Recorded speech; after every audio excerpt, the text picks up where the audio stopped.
गल करांगे नौरा फतेही दियां जिस दियां मुश्किलां घटन दा नाम नहीं लै रहीआं। एक अपने गाने दे करके जिस दे विच बहुत ज़्यादा अश्लीलता सी, उस गाने नूं लैके नौरा फतेही चर्चा दे विच आई सी। हालांकि बाद विच नौरा फतेही दे वल्लों बाकायदा एक वीडियो जारी किया जाता है और अपने सोशल मीडिया के उपर एक वीडियो पा के कहा जाता है कि उसनूं नहीं पता सी इस गाने का मतलब की है। जो उसने ट्रांसलेट ये गाना उसकी टीम तक ट्रांसलेट करके पहुँचाया गया तो उदों ये जिहड़े वर्ड बाद विच पाए गए ने उसनूं इस बारे नहीं पता सी, यानी कि ट्रांसलेशन दे विच इस तरीके की कोई गल नहीं सी जो गाने नूं तोड़ मरोड़ के पेश की गई है। बाद विच ये गाना पहला रिकॉर्ड होया सी, लेकिन हुण ये गाना जिहड़ा सी वो रिलीज़ किया गया।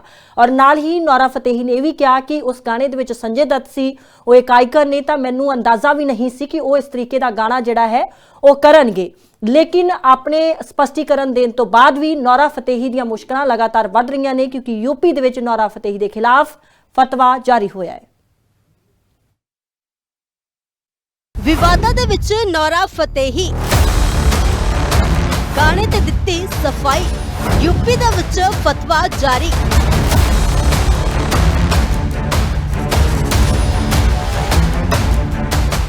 Kannada film KD the devil दे एक गीत सरके चुनर तेरी ने हाल ही दे विच खूब सुर्खियां बटोरियां। गीत दे विच संजय दत्त अते नौरा फतेही दी शामिलगी ने नज़रां खिंचियां, पर गीत दे कुछ लफज अते ढंग ने लोकां दे विच रोस पैदा कर दिता। इस गीत दे रिलीज होने तो बाद कुछ समाजिक संगठनां अते प्रशंसकां ने यह विवाद खड़ा कर दिता है ते सवाल भी खड़े कर दिते ने कि अजिहे गाणियां दे नाल मनोरंजन अते समाजिक म्यार दे विच संतुलन किवें बनाया जा सकता है। बॉलीवुड दे विच हाल ही दे विच यह गीत रिलीज होया जिस दे विच नौरा फतेही अते संजय दत्त नजर आए। लोकां दा कहना है कि समाजिक म्यार दे खिलाफ लफ्ज़ां दे कारण लोग इस दे उत्ते विरोध जताउंदे नजर आ रहे ने। नतीजे दे वजों केंद्र सरकार ने इस गीत दे उत्ते पाबंदी लगा दित्ती है। हुण अलीगढ़ दे विच मुस्लिम पर्सनल लॉ बोर्ड दे दारुल इफ्ता दे मुख मुतफी मौलाना चौधरी इफ्राहिम हुसैन ने एक फतवा जारी किया है जिस दे विच ऐलान किया गया है कि यूपी दे विच नौरा फतेही खिलाफ फतवा जारी। नौरा दे डांस नूं लैके अलीगढ़ दे विच फतवा जारी। मुस्लिम पर्सनल दारुल इफ्ता दे शाही चीफ का बयान, अजिहे सीन धर्म दृष्टि तो दंडयोग। नौरा ने गुनाह कबीरा किया है, नौरा नूं दर्दनाक दंड मिलेगा। मुस्लिम होने दे बावजूद नौरा ने अजिहे गीत दे विच भाग लिया। देखिए, फिल्म केडी द डेविल्स को लेकर के देश में जो इज्जतदार लोग हैं वो विरोध कर रहे हैं, और इसमें विरोध की वजह जो ये फिल्म है इसमें जो कंटेंट है सर के चुनरिया, तो इस कंटेंट में अश्लीलता भरी हुई है गाने में, और इस गाने में ऐसी बेहयाई, आपत्तिजनक और अश्लीलता परोसी गई है कि जिसकी वजह से एक आम इज्जतदार इंसान उसे फैमिली के साथ में भी नहीं देख सकता। तो ये मामला एनसीडब्ल्यू में भी गया। विमेंस आयोग में जाने के बाद ये कंप्लेंट जो अभिनेत्री नौरा फतेही और अभिनेता संजय दत्त, इनके लिए नोटिस भी जारी हुए हैं। और फिर जिस तरह से नौरा फतेही फिल्म अभिनेत्री वो मुस्लिम समाज से आती हैं, और वो मुझे बड़ा अफसोस है कि इस तरह के बिगाड़ में और इस तरह की बेहयाई फैलाने में वो ऐसा किरदार अदा कर रही हैं। तो इसीलिए हमने मांग की है कि सेंसर बोर्ड पर भी कार्रवाई की जरूरत है। मुस्लिम लोकां दीयां प्रतिक्रियावां नूं देखदे होए फिल्म मेकर्स ने गीत नूं लैके सोशल मीडिया दे उत्ते स्पष्टीकरण जारी किया है। विवाद वधदा होया देख के इस मामले दे उत्ते नौरा फतेही दे वल्लों चुप्पी भी तोड़ी गई है ते साफ किया है कि गीत दे हिंदी बोला बारे उसनूं कोई जानकारी नहीं सी ते उसदी तस्वीर दी गलत वरतों की गई है। नौरा ने एक वीडियो साझी करदिया दस्सिया कि गीत नूं लगभग 3 साल पहला कन्नड़ भाषा दे विच शूट किया गया सी। उसने कहा, मैं कन्नड़ भाषा नहीं जानती, शूटिंग दौरान मैं फिल्म निर्मातावां ते निर्भर सी। जदों उन्हां ने मैनू गीत दा अनुवाद सुनाया तां उस दे विच कुछ अश्लील नहीं सी।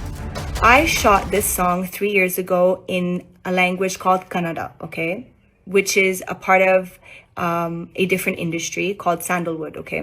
And when I shot this song 3 years ago, I said yes to it because it was a part of a big film. It was with a big icon, Sanjay Dutt. Who would say no to work with him? He's such an icon. And it was a remake, at least that's what I thought, of Like Nahi Kal Naik Hoon Main, which is also a very iconic song. When I'm on set shooting for this song, I'm relying on the filmmakers to translate the song, and that is what I go by, okay?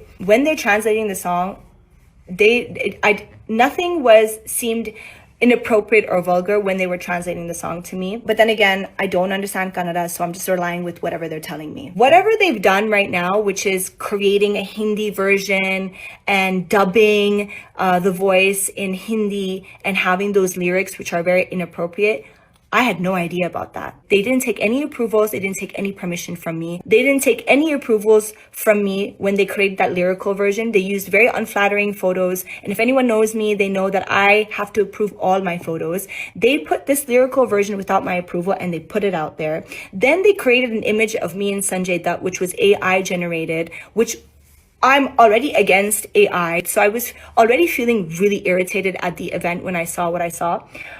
Then they played the Hindi version. Now, when they played the Hindi version, I knew it was a wrap. I knew we were going to have issues because at least I understand Hindi. I told the director, this is not going to be okay. This is going to get a lot of backlash. I disassociated myself with the project. As you can see, I didn't promote it at all. I again flagged it to the director and I said, my image and reputation is on the line.